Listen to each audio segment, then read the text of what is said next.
Hey folks, it's your pal Mike Shea from slyflourish.com and twitter.com/slyflourish, here with another episode of Sly Flourish's Lazy DM Prep. This is a weekly show that I do Sunday mornings at 10 a.m. and then rebroadcast to YouTube shortly thereafter. And it is brought to you by the fine folks at Patreon, the people supporting Sly Flourish on Patreon at patreon.com/sly_flourish, I think it is. The URL is down in all of the links. So thanks to all of you, for those of you who have supported to help make shows like this possible.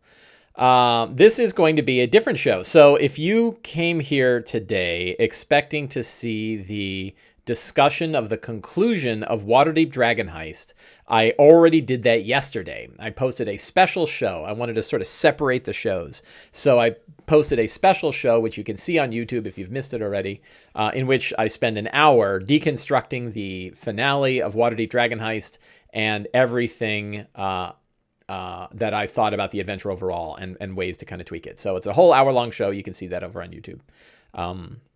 This show, I am going to be talking about my playtest for today. It's going to be one of the adventures. There'll probably be about 3 to 4 adventures total that I'm playtesting with my Sunday D&D group. They were kind enough to make themselves available to playtest Fantastic Adventures, Ruins of the Grendleroot. And that's what we'll be talking about today. If you don't know what the hell Fantastic Adventures Ruins of the Grendleroot is, it is a new book of 10 short adventures that I am publishing. It is currently on Kickstarter. As of this video's recording, it has about 2.5 days left on the Kickstarter.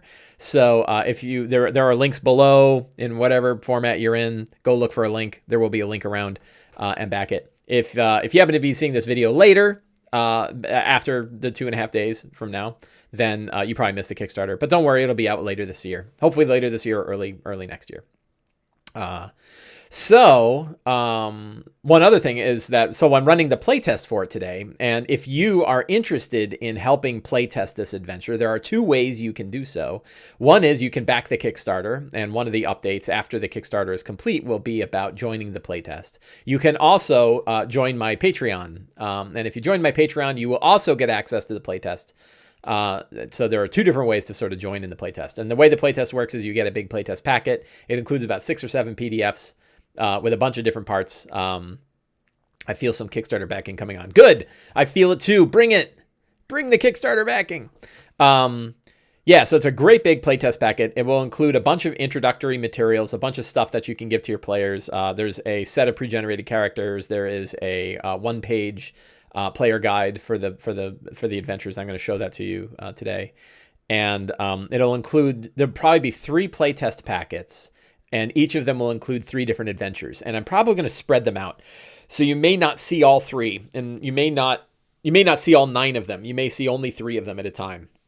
My goal is to send 3 out to kind of split all of the Kickstarter, all of the playtesters into 3 groups and give each group a set. And then when those people are done, if they say, yes, I've played those 3 and here's the feedback for those 3, I will switch them around and give them another 3. But I want to rotate the adventures around so that all of the adventures get enough attention. If I tend to send like all 9 of them, then adventures 1, 2, and 3 will get a lot, and adventures 7, 8, and 9 won't get very much. So I'm spreading them all around to try to get it. Hey, my mom is here. Everybody say hello to my mom. I don't know. Do I have a cat? I don't have a cat yet. There'll be a cat here probably shortly. They're wandering around today. They were sleeping yesterday.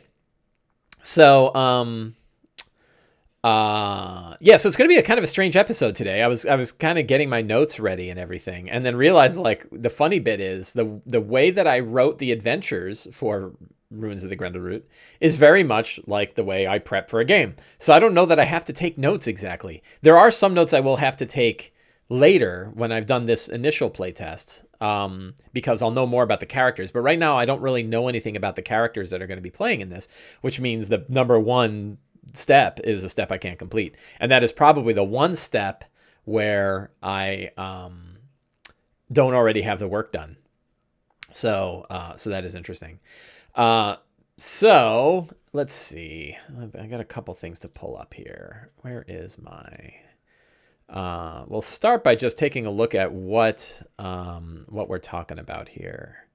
Where is the Ruins of the Grendleroot? And it is order these by type. Let's do by type and look for the PDFs. And we look for Ruins of the Grendleroot. Oh, come on. Reruns the Grendleroot preview. This looks right. So this is the preview. These are the 2 preview chapters that are available right now on the Kickstarter. If you go to the Kickstarter, I know I keep talking about the Kickstarter. And this is not an ad for the Kickstarter. This is about game prep. We're going to talk about game prep today. Just about the thing that I'm kickstarting.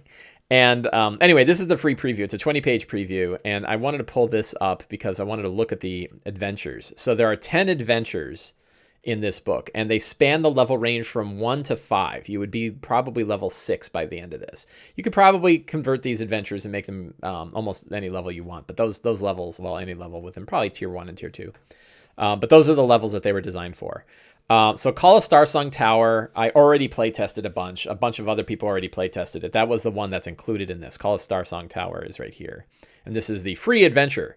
Available to everybody right now. It is a level 1 adventure, 2-hour adventure where you go explore an old tower and help bring daylight to the cavern of Shatter. It's got really nice art. It's got all kinds of cool stuff going on here. It's a fun little adventure built for level 1 characters. It's sort of my introductory D&D adventure. So that one's already been playtested, so I'm not playtesting that one. My Wednesday group is also playtesting this stuff, which means I figured before, you'd think, before I have other poor DMs playtest these adventures, I should run them all myself. So I am going through the process of running them all myself. I've already run 5 of them, I think, at this point. So yeah, I've run about half. I don't know. We'll figure it out. So I've run Call of Starsong Tower, and it's already been playtested, and it's good. I ran Temple of the Forgotten God, and other people have run this one already too. So that is in the first playtest packet. Temple of the Forgotten God is an adventure in which a young girl is the last follower of a god who is dying, and she goes and runs off to say hello to him, and he's very possessive because she's the last person keeping him alive, and you have to go deal with that. It's a fun adventure. I just ran it when did I run it? 2 weeks ago. It was fun. Spire of Violet Falls, or as I like to refer it to as Gnome Zombies, because gnome zombies are cool. That one I've also play tested. And that will be in the playtest packet. Fistful of Copper was a really fun adventure, if I do say so myself. I ran this for my Wednesday group, and that was really enjoyable. That is now in the playtest packet as well. So that's in the first playtest packet. So today, I am running Shatter. Shatter is the first, is the next adventure on my list. I'm just going through from top to bottom, from bottom to top, right? From first level to fifth level. And Shatter is what we're going to talk about today. But just to give a quick brief, that's the 5th. Chul is going to be next. I'm running that for my Wednesday group, so I won't be talking about that here. The Cell, I'll be running for that'll be probably one I run next week. White Queen will be for my other group. And then I've already run Children of the Red Rose. I ran that early. And then Seed of the Black Cathedral is the final one. So, so I should be able to cover these in about 3 weeks for all of the adventures. And then they'll all be play tested, and they will all be in their 3rd or 4th drafts at that point and ready for sending out to playtest groups. So then I'll build the playtest packets, and then we'll be good to go. So I really want to make sure that these are play tested well. That's a big hope of mine that we get 3 or 4 groups. I would love to have 3 or 4 groups each test these things out. I've already got about a dozen people on Patreon who said that they'd be willing to play test. There's a cat somewhere. I heard a cat. There's a cat. Anyway, so today we're going to talk about Shatter. So first, let's take a look just to give a little bit more introduction to. So there's the actual. This is what my playtest adventure looks like if you want to see. But we're also going to look at a couple of the other things. So let's start with the Grendleroot Player's Guide. This is a 1-page guide. I'm including in the playtest packet and will be part of the book and probably stuck in the playtest packet as well. I'm sorry, the character packet. Let me pull up the character pack if you want to see that. It's all great stuff. The character packet is available to everybody for free, and it will always be available to everybody for free. Hang on, I gotta find it. Grendleroot playtest packet, character portfolio. The character portfolio is a 60-page PDF that includes pre-gen characters for all of the classes in the SRD, all of the base classes. It uses their base builds, and you can level them from 1 to 5 right on the sheet, and it tells you everything that you need to go from 1 to 5. It tells you about your increase in damage. Here's how your hit scores go up, everything like that. This was designed by veteran D&D designer James Intercasso, and the layout was done by Eric Nowak. So these are available right now for free. You can get them on the Fantastic Adventures webpage. And the other cool thing we added to them is I also put in pages that have the descriptions of all of the spells in here. All the spells are SRD, so this is all fully legitimate within SRD. And it means that you can print this out. And if you print it, I even put in blank pages, so if you print it double-sided, it will print correctly double-sided. And we have it for all the characters. So this huge packet has every one of the classes in it. And it also has a campaign worksheet in the back if you want to have a nice campaign, single-page campaign worksheet, which I like. Which spell? That's your wizard. Wizard has a lot of spells. Anyway, I will add to this packet the Grendleroot player's guide. So this is a one-page guide that is intended to be handed to players. There's a kitty. Hello, kitty. Hello, Carson. Carson's tired. Climbing up to that perch is no easy feat. It requires some rest. So it is a one-page guide that you can hand out to your players before you run your game. You could send it out. I emailed this to my players, for example, and the purpose is for them to understand what the hell's going on in this adventure. So this is really their introduction to Blackclaw Mountain and the city of Shadowreach and Deep Delver's Enclave, right? And so it starts off, and it's second person. So it's like, who are you? You begin in Deep Delver's Enclave, a deep subterranean chamber. In a deep subterranean chamber high atop a cliff overlooking the ruined city of Shadowreach, Deep Delver's Enclave serves as the outpost for explorers and adventurers in Blackclaw Mountain. So it is a big outpost, and yeah, we'll get into more. So then who are you? And the goal here is to kind of say these are the general types of characters that are going to enjoy their time in Blackclaw Mountain the most. Sorry about my hair. And, so it's very descriptive of you are an explorer seeking treasures throughout the tunnels. You may be a historian looking at the remnants of many civilizations that were here before. You may be a sage who's trying to understand the mysteries of the Grendleroot. You may be a knight in the Order of the White Sun and it's ensuring that darkness does not return to the mountain. You may be, but overall, whatever you are an adventurer who seeks to explore the mountain together with your companions. I think that this is important to state. One of the things we talk about, like the guy that, the person who shows up at a D&D game and they're like, yeah, my guy's like an ex-noble and he was outcast and he hates people and now he lives in the woods by himself and he hates getting dirty. And you're like, why are you an adventurer in a D&D game, right? Like, how about that character stays home and we have, we have a new game. So, a lot of times I'll say like the primary question that I'll ask players when they're bringing characters to the game are what motivates your character to adventure with this group in this campaign, right? And it could be a negative thing. It could be I'm running away, right? My family's a bunch of jerks and I need to go prove myself, or I'm a criminal and I'm escaping a dark past and I figure it's safe to go hang out with these people.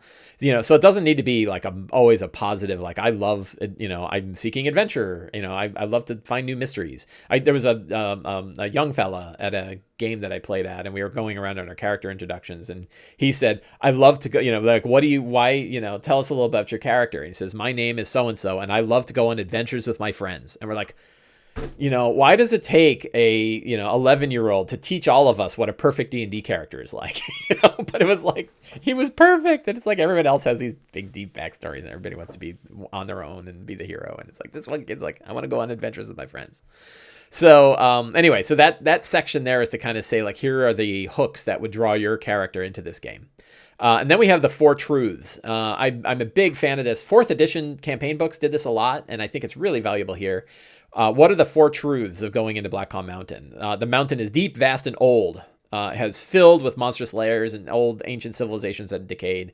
There's dwellings over a millennia-year old there, filled with lost chambers. It's infinitely deep and has all kinds of old stuff in there. Deep Delver's Enclave is a beacon of light. Deep Delver's Enclave, even though you're inside of a big, dark, dank mountain, this is actually a really nice place to hang out. This is something I thought was captured very well. Let's see, where is it? There. This is a piece of artwork that Jack Keizer did. And I think this picture really captures like the fun of hanging out at Deep Delver's. Here's a couple of adventurers hanging out, having an ale, and big bright lights, behind them, and a weird, mysterious statue. So, Deep Delver's Enclave is a nice place to be. It's a fun, it's a place. It's a nice place. It's a beacon of light. There's trade there. It's very open. Everybody's friendly. They all take care of each other. And everybody shares a desire for curiosity and wonder. They all love to go explore the mountain.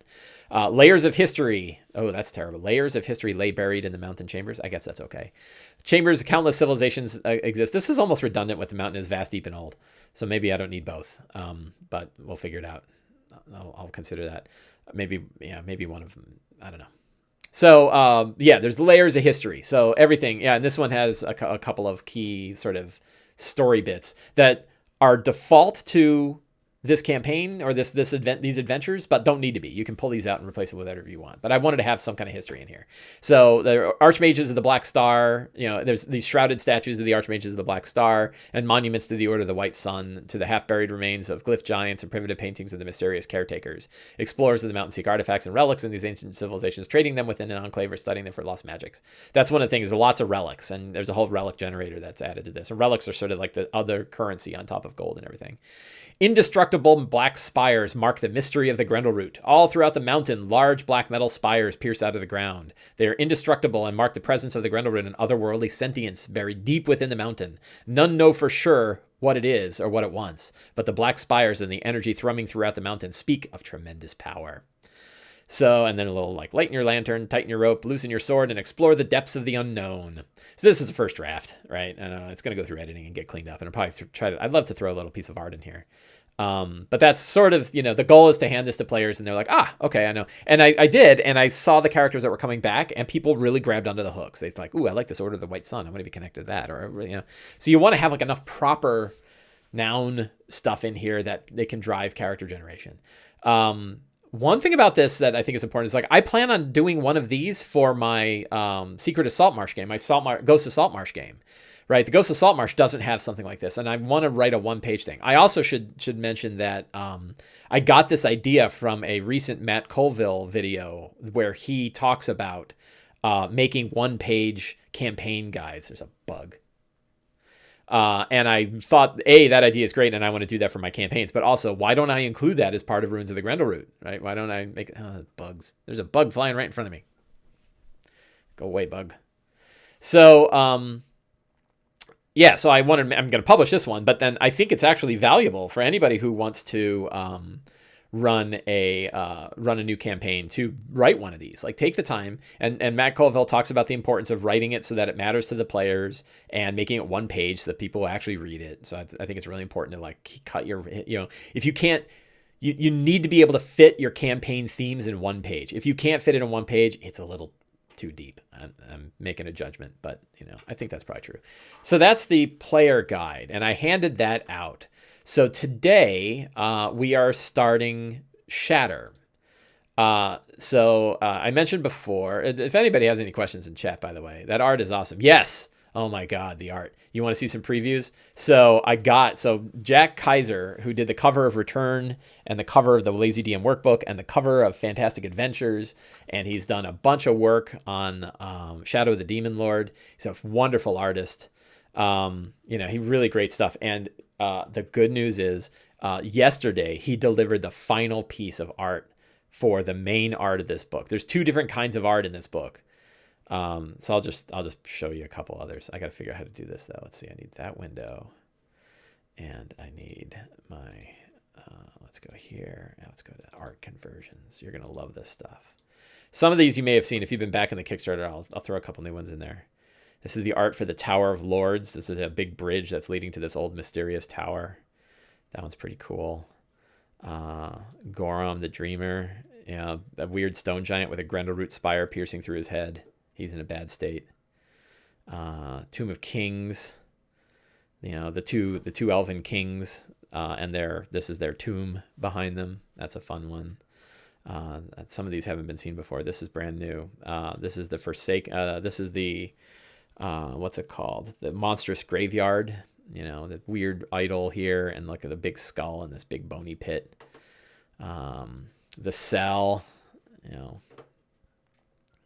That one's going to be awesome. Chul, this is new if you haven't seen this one yet. Abolithic, a no longer submerged Abolithic city. What else do we have here? I'm saving my favorite one for last. You've probably seen this one. Vault of the White Queen. cool Vampiric Queen's Tomb. Mushroom Grove, this is part of Deep Delver's Enclave.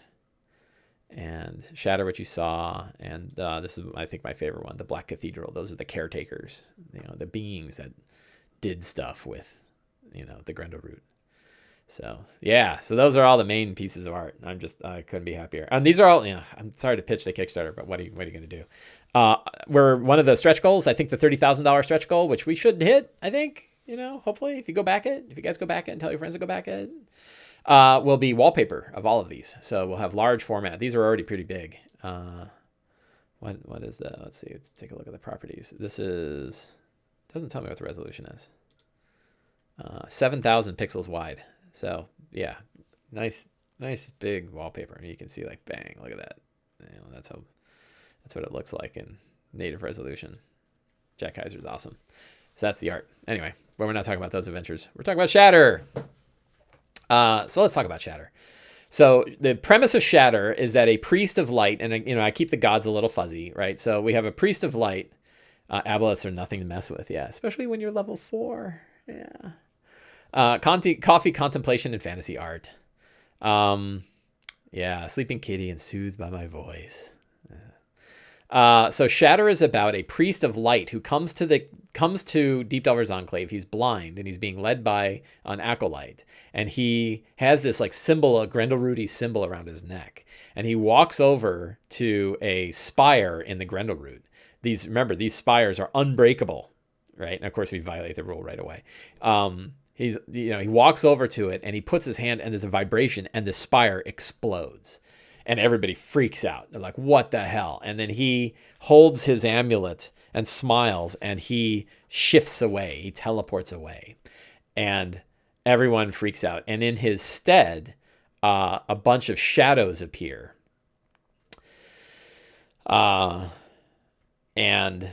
So this is the strong start, right? So a bunch of shadows appear in his stead. They fight the shadows, and then the acolyte is left, and the acolyte says, oh my God, my master is going crazy. So he is a priest of light. He has studied the Grendleroot for his whole life, and he believes it is a weed. It is a horrible, dark sentience and needs to be destroyed, and he thinks he's the one to do it. So he found out that there is a chamber deep below in the mountain in which they're called the Forest of Iron. And inside the Forest of Iron is a massive pillar of Grendleroot stuff. That's what you see in the picture. That's the massive pillar. And he is going to go blow that pillar up. But if he does so, it could destroy the mountain itself and Deep Delver's Enclave and everything within it. He thinks he needs to do it in order for it to work. But, in order for the people to be saved, he thinks the Grendleroot is going to take over the planet if you don't do something, and it needs to be destroyed. So the characters learn from Kava Suntouched. This is his name is Arduous Fane, and he is a priest of light who's studied the old ones in the multiverse and also studied the Grendleroot, and he knows about the Black Star and some other things. And he so his apprentice is Kava Suntouched, and she says here's where he went, here's where he went.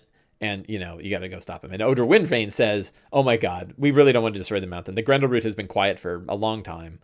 He might have a thought that we need to figure out. But, man, somebody who can blow up the Grendleroot is really dangerous. It's like the equivalent of walking on a nuclear bomb. So you got to be able to stop him. You got to do something. So that is the premise of the adventure. So when we think about it from a prep standpoint, this isn't me reviewing an adventure. This is me prepping for today's game. So normally we go through all the steps that we have for return. And in return, we start with characters, but I don't know who the characters are yet. So I can't really say anything about the characters. So instead we talk about strong starts, scenes, secrets and clues, fantastic locations, NPCs, monsters, treasure, and F-game notes.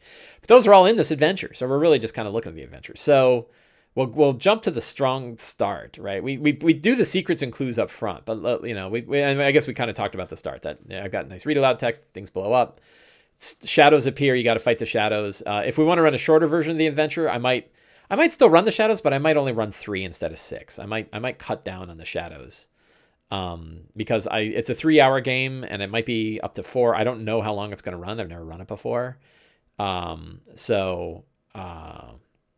I might run it a little faster and reduce the number of shadows. The characters are level 3, by the way, in this one. So that's the strong start is, guy comes to town, blows up a Grendleroot pillar, and shadows show up. Then we look at, we'll jump to our secrets and clues since they're right here. Oh, well, we'll do notable NPCs. So we have Audrus Fane is the priest. He's kind of half crazy, but he's not evil. He's neutral, but he really thinks that this is bad, and he really thinks he needs to blow up this thing. And if he doesn't do it, he might die, and no one will ever do it. He has an amulet that lets him see the network of the spires in the Grendleroot, so that's where he found the central spire. And he it also lets him kind of shift and teleport around, which enabled him to get down to this place pretty quickly. But he's kind of half nuts because of his connection to the Grendleroot. Kava Suntouched is his apprentice, and I mentioned Odra Windvane is a human scholar in the Enclave, and she's studied the Grendleroot as well, and she can't discount that it's dangerous, but blowing up the mountain isn't right. So then we have our secrets and clues, and we probably need more of these. I think I'm going to discover more of these when I run it. But deep in the center of the Iron Forest is a huge pillar built of twisted spires of the Grendleroot. If it's destroyed, the whole mountain may collapse. Some explorers have traveled to the Forest of Iron. Few have returned. It is filled with monsters twisted by the corruption of the Grendleroot. Yep. Grendleroot is sentient and it whispers. It can take years to send even the simplest message. This is sort of an arduous Fane thing. Like, is he able to talk to it? He can kind of understand it. Not really understand it, but he can at least hear it. Mortal minds can't know the intellect of the Grendleroot. To attempt to do so is to go mad. Grendleroot is but one of many old ones. Ancient sentience consciousnesses in and out of the natural world. A bigger plot is that the Grendleroot is connected to a huge entity floating out in the deepest reaches of space called the Black Star.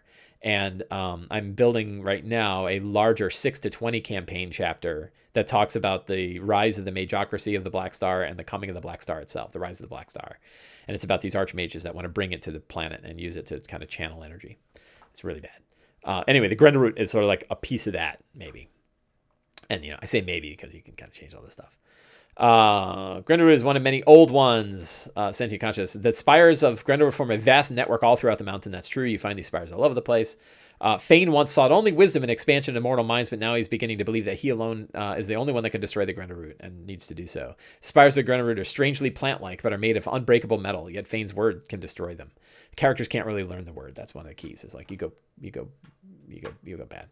So we talked about the start. What are the other scenes? Well, the scenes are all kind of in here. And, again, I designed this to be easy to prep, right? And guess what? I have a outline for how things are prepped. So the adventure kind of follows the outline.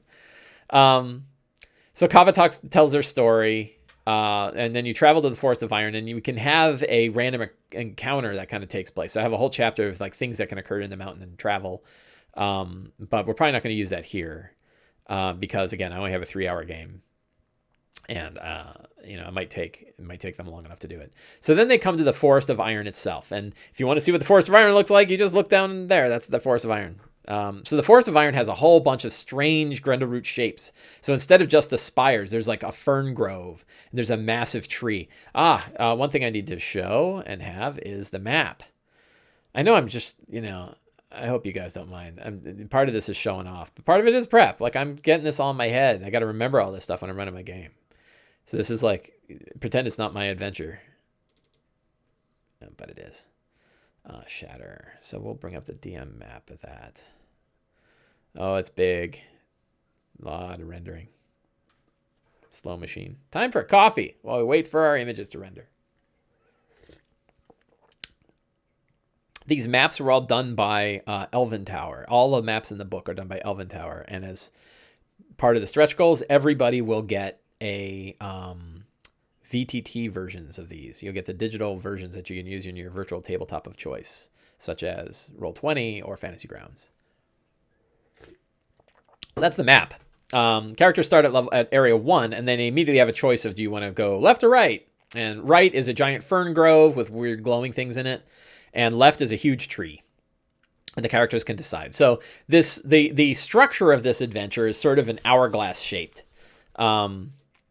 Yeah, thanks for the VTT add-on. Yeah, I hope people like it. I don't run VTTs, but Elven Tower is very familiar with how to make things fit a VTT. So there are multiple versions. I think Shatter is going to include 4 versions of the map.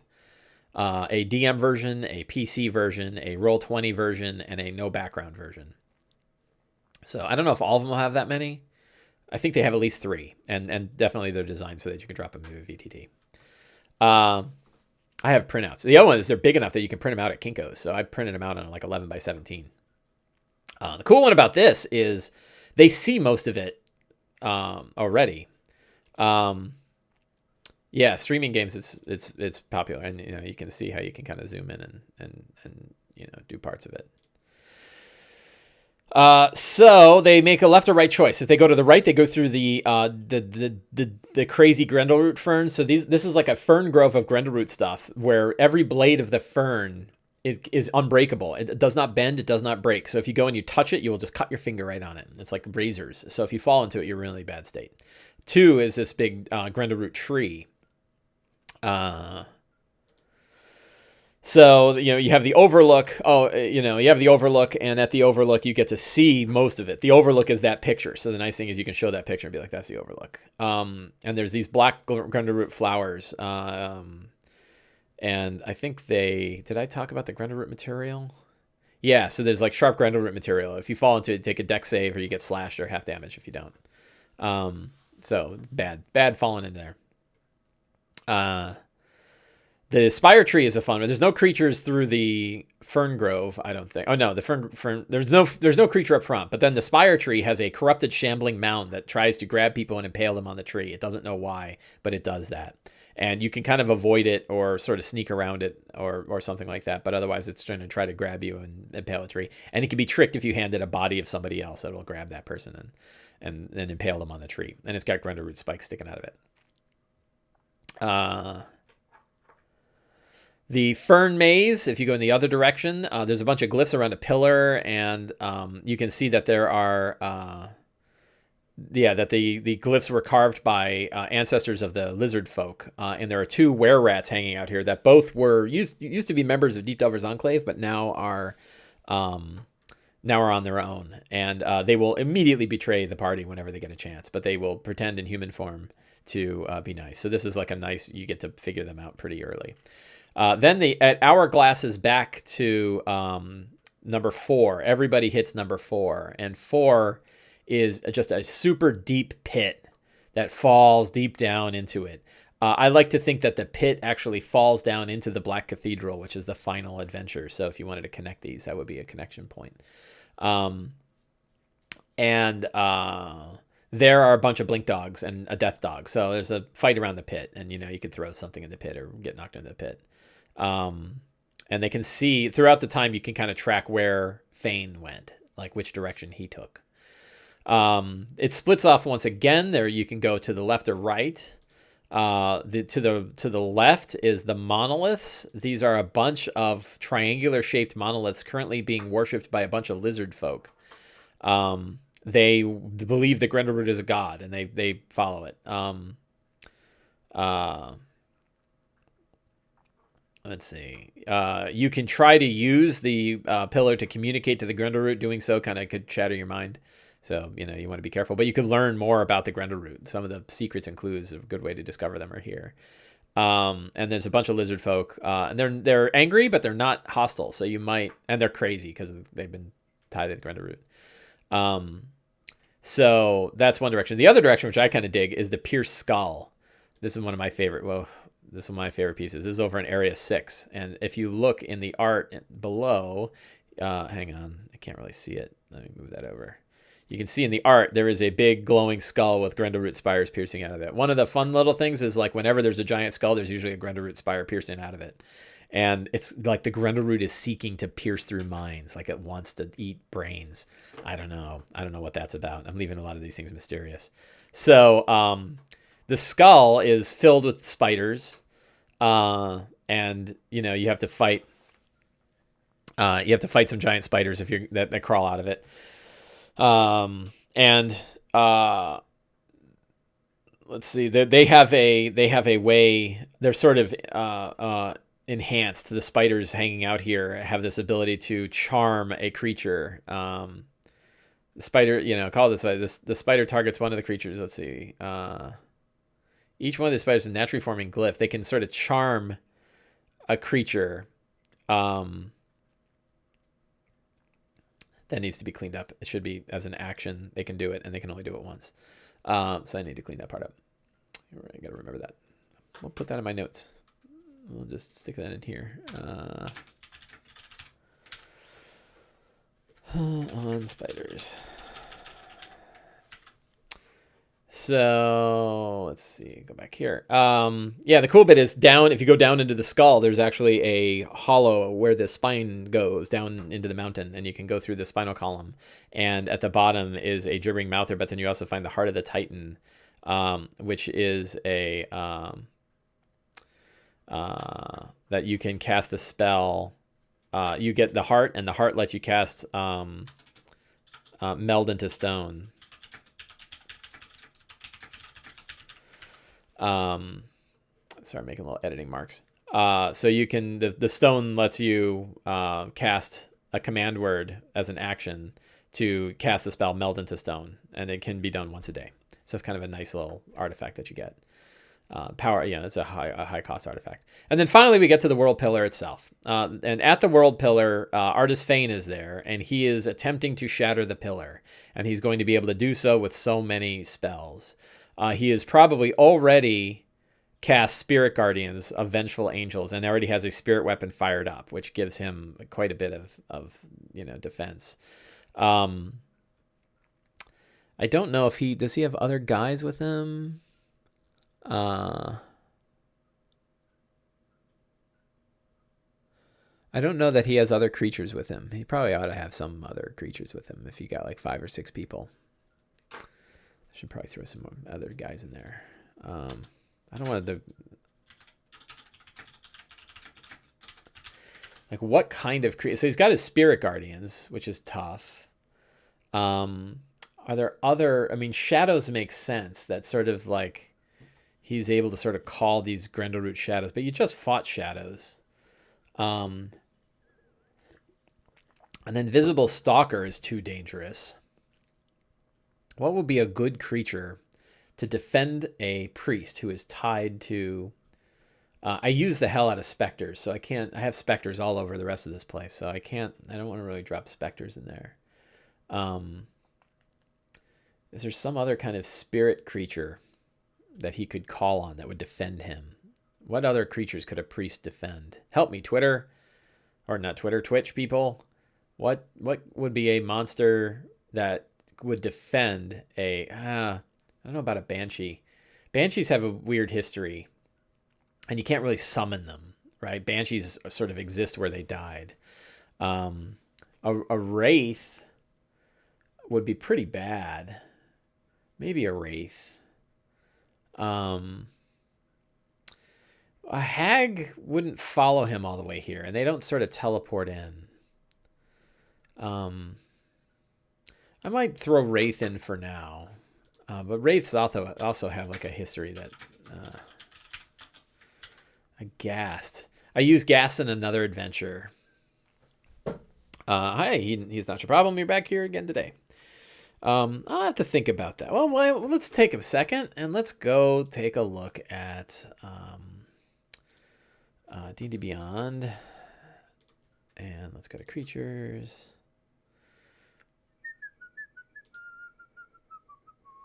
That's creations. Game rules? Monsters. And we are going to go for... We want to only pick stuff... source category, source. There we go. We're going to go with... Whoops. Not against the giants. Basic rules. Filter monsters. And then we will sort them low to high. And we're going to have to jump to... let's do aberrations, celestials, constructs, elementals, fae, fiends. I guess we could do beasts. He could have a pet beast, maybe somebody charmed or something like that. That looks good. I guess we'll throw undead.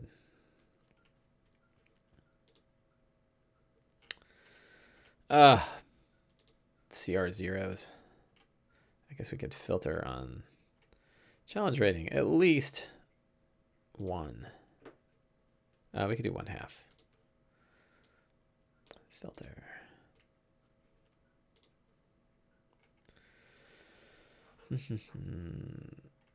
So, you know, I'm looking for something somewhat he could have an animated armor.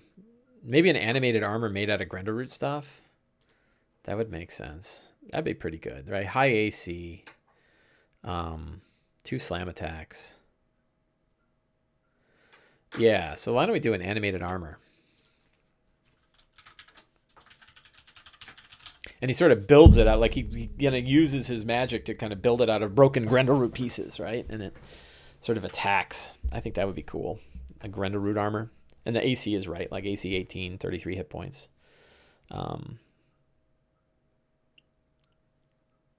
That'd be pretty good. I think we'll go with that. Time Method. Is that really a basic creature?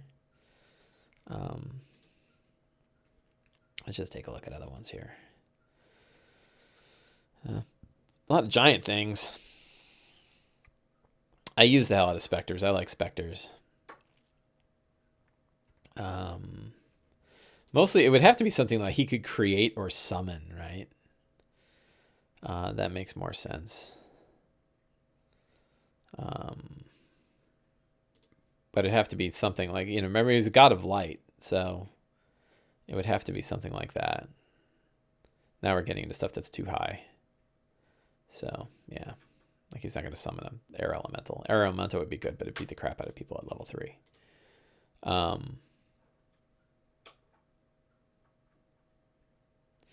Tic Tac Doe says animated armor with a dead skeleton inside. Perhaps the players don't know. Yeah, I kind of like the idea that he sort of forms it. So his whole connection is like he can do Grendleroot stuff, right?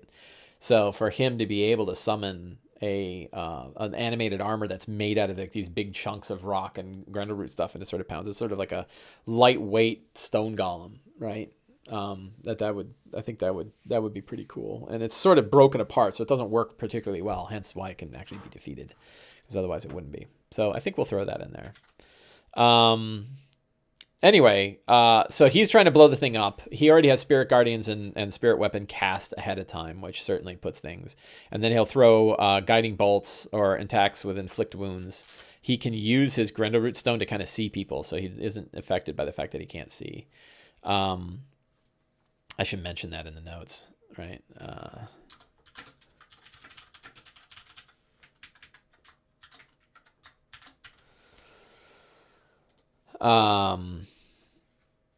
And, you know, he can be defeated and then convinced. You don't have to kill him necessarily. In fact, you could probably convince him without fighting him at all. So we'll see how that goes. His madness. Oh, and then he has this Grendleroot thing around his neck. But if you put it on, you go sort of crazy. You can use it to see stuff. Hello, kitty. Where you going? You can use it to see the Grendleroot spires.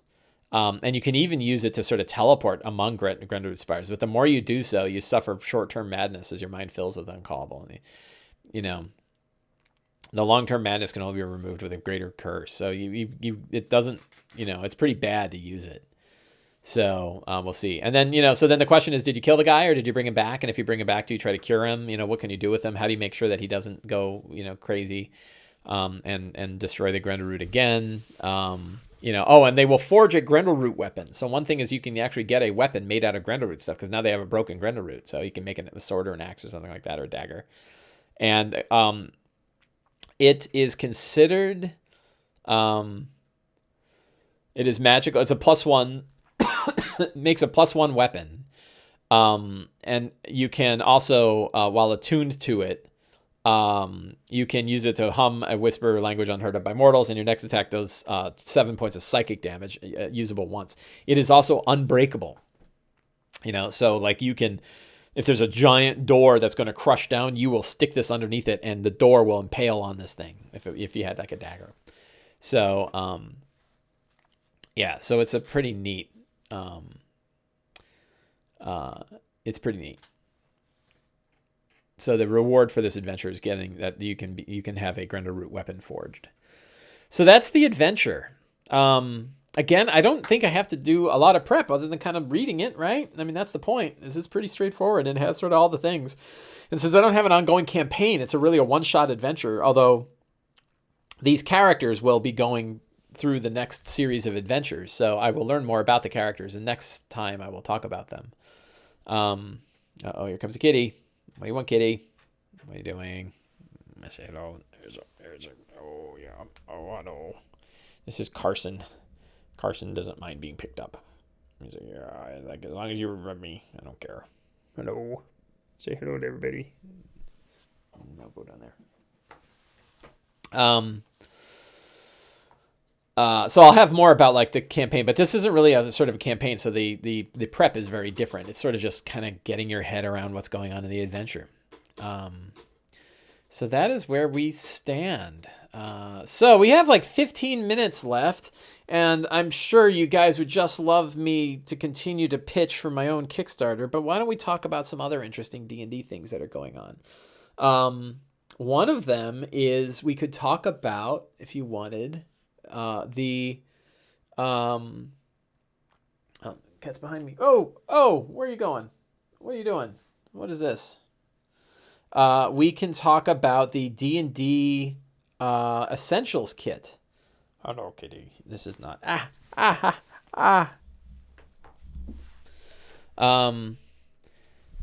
When is the one-to-one game with NewbieDM? We have been talking privately in our private, super secret NewbieDM Sly Flourish back channel about doing a one-on-one game. We both want to do it. Scheduling is hard.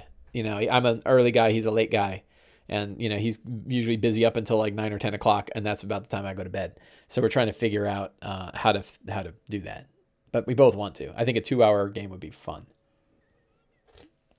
Let's take a look at it, though. Let's see.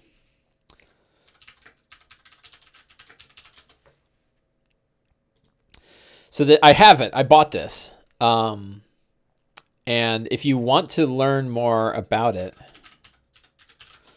NewbieDM did a whole review of it and everything that's in it. So this is I accept your cookies, NewbieDM.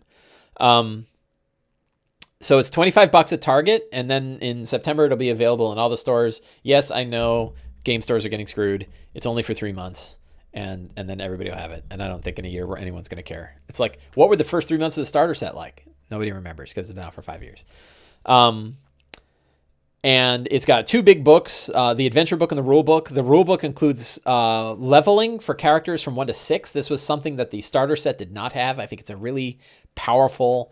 I think that the more I think about it, the more I think it's important that it comes with ways to build characters, because for some people that buy it, you might buy it, and especially kids, and not have anybody to play with, but you can make characters on your own. So you can learn the rules and make characters, and that's great, right? Like just making characters is playing D&D. So I think that's really a useful thing to be able to make characters. It's something the starter set didn't have. The adventure is a big, thick 90. I think it's a 96-page adventure. Maybe it's a 64-page adventure. It's a great big adventure and lots of stuff going on. I took a peek, even though I'm playing it. Art is really nice, and the whole sidekick thing is really cool. The sidekick thing lets you make a secondary NPC that follows the character who is slightly less powerful than the main character is. It's pretty interesting. The wizard feels significantly underpowered, because you're like, wow, 5th level wizard can only cast 2nd level spells. Like, you never get fireball. And if you think about it, it's like you never want the wizard to like upplay everybody by casting these big ass spells. So I think that was pretty interesting. They're very much support characters. They're designed to be support characters.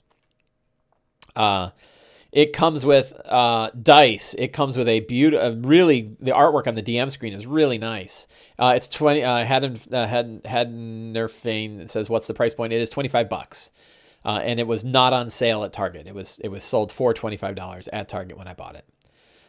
It comes with a whole deck of cards that include initiative cards and status effect cards, and sidekick cards and quest cards and magic item cards. So they all fit. It's probably about 60 cards total, and they all fit in a box that's included inside of it. So you get the DM screen, the cards.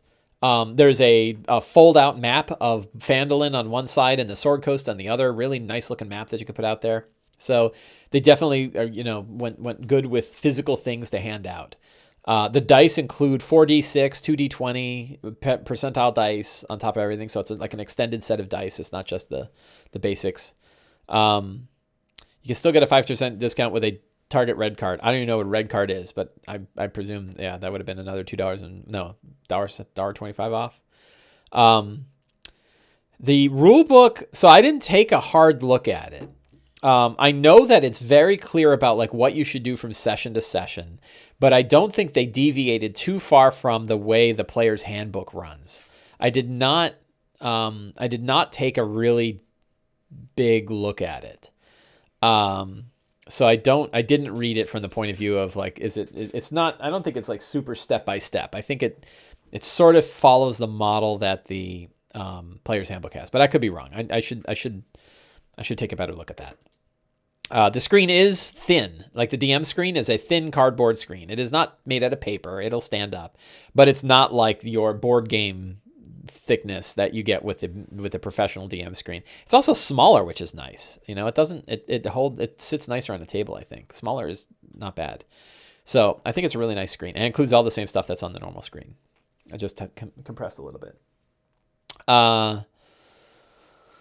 It's definitely worth $25. You know, just for the event. I mean, it's level 1 to 6 adventures, so that's worthwhile. So the adventure style is really basic. I'll pull it up here.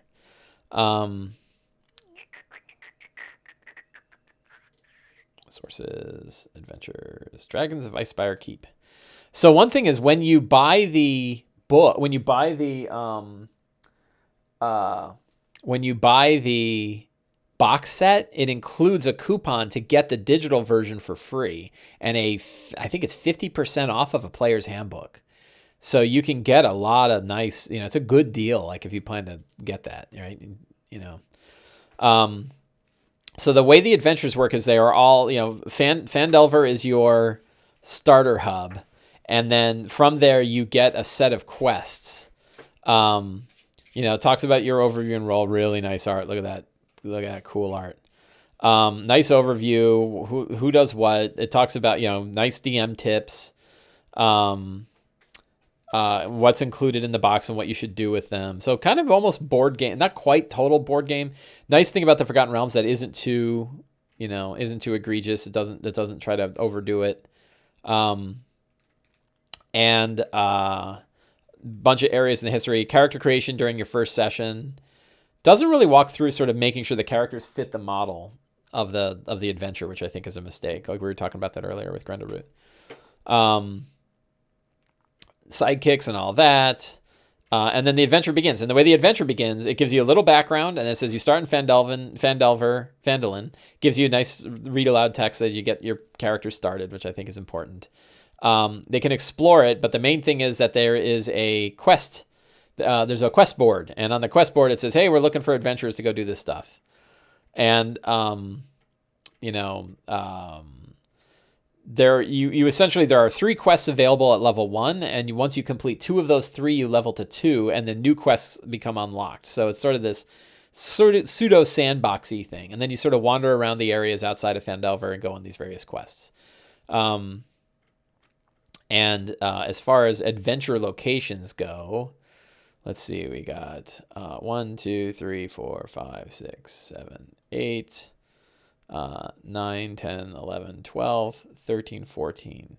14 adventure locations, which is pretty good. Like, you know, it means you could actually probably run through this with a separate set of characters and kind of hit different quests. So it is pseudo sandbox like. Yeah, you choose which areas you're going to go.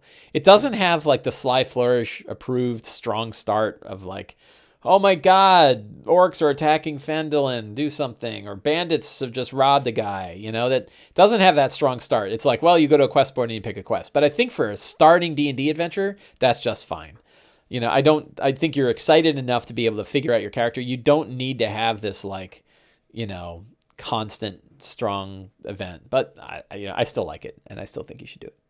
And it's in my adventures. So I think I haven't really dug deep into it, particularly since I found out that I might either be playing for Enrique, but I read a little bit about it. One thing that I noticed, let's see, I'll pick one of them, is that we'll pick Nomengard, great name. So it has description of the area and features, and then the quest goals. But it's it's really lightweight. Like, this is a pretty meaty place, right? Nice maps too. I think Mike Schley did these maps, pretty sure. And they're very light with the read aloud text, which some people will like. I think that's fine. I think it should have read aloud text for really important places. I think it does. This one does not. But so they're very brief, right? Like throne room, and it's 3 sentences long for throne room description. So it's meant to be kind of quick to read, which means they can pack a lot of adventure locations into one place. So, I think that it's a pretty strong approach of making it really lightweight. It also leaves a lot of room for DMs to kind of figure things out. So it'll say like the orcs attack. It doesn't describe like how you should think of the orcs. So it clearly like empowers the DM to figure out like what the orcs want and what you're going to do with them. There's the other kitty. You have all the kitties. All the kitties are there. I think you can see them. Let's see if I can move the camera a little bit. There. That's Maliki. And that's what Maliki looks like all the time. She's always looking. She's always studying you. She's got white stuff on her nose. You got white stuff on your nose. Neat. Coke addict. Gotta get you off this habit. Oh, you're gonna fight me, huh? There you go. They like to hang out together. So it's a really neat it's a neat package, and it's a neat adventure. And the idea that like we just got Saltmarsh, when you think about like the published adventures that are out, we just got Saltmarsh, Ghost of Saltmarsh, which is like a 1 to 12 adventure or something like that. In September, we're going to get Descent into Avernus, which is another like 1 to whatever. And we just got this one, which is like a 1 to 6. Oh, here's the other cool thing. So, and here's something I recommend we all do. If you go to, let's do it over here. If you go to D&D Beyond /Essentials, right? This is a sort of new intro to D&D page. And it's got your welcome to, let's stick in the show notes here.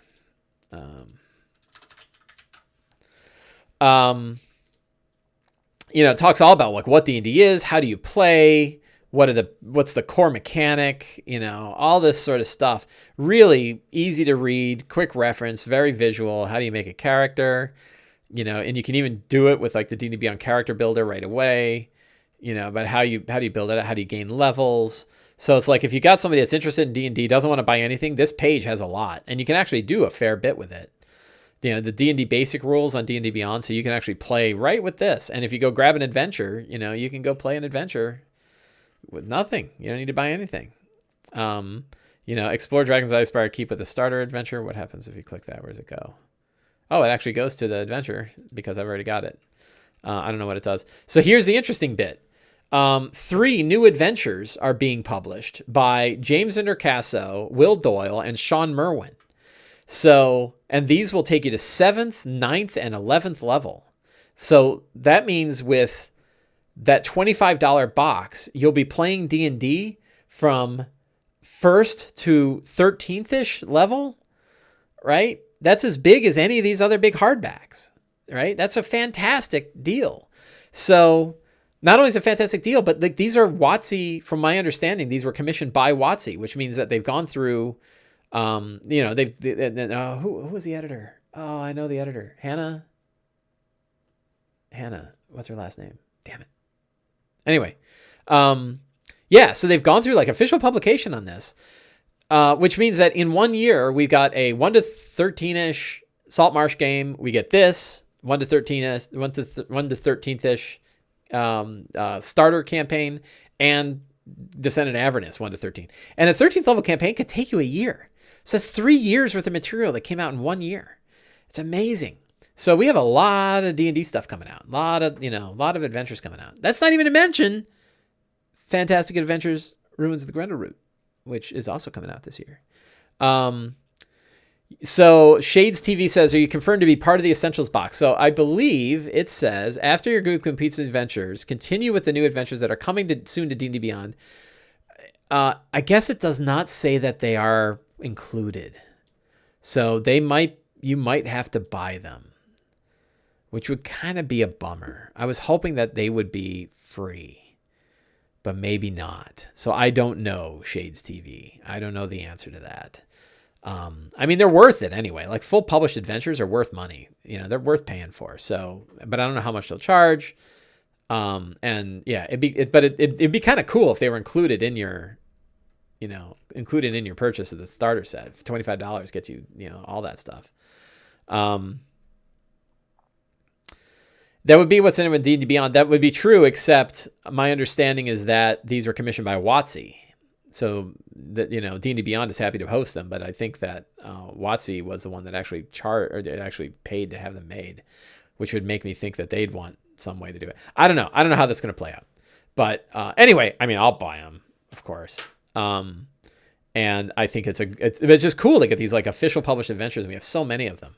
So I'm excited about that. So I don't know when I'm going to run Dragon of Icespire Keep. I definitely want to run it because I ran the starter set. I ran the hell out of that, and I wrote a bunch of articles about how to do it. And I think that it's probably worth my energy. It's unfortunate this drops the same time as I'm playtesting my own stuff because I don't know when I'm going to fit it in. But I will. I'll fit it in somewhere, and we'll be all set. Anyway, so that is what I think is another cool bit of D&D news and something that certainly has my attention. Anyway, so I am, it is now 11 o'clock and I have to go get packed up for my game. I hope you enjoyed this episode. I know it was a bunch of me pitching my own wares and I hope you forgive me for that. And next week we will talk more about the characters in this adventure. We will see how this went. Maybe I'll talk about like what I learned from the playtest. This could be a valuable bit of enterprise to learn about like what it's like to playtest someone's own thing and get the results back. And we will see how things go. By next week, the Kickstarter will be over. So I'll still be talking about it, but you won't be able to back it. So I highly recommend, if you're interested, to head to Kickstarter and give it a backing. It's a good deal. $15 for the PDF version is going to give a whole bunch of stuff. So give it a look. So I am off. Have a wonderful week, and I will see you guys next Sunday. And I hope you get out there and play some D&D. Have a great time.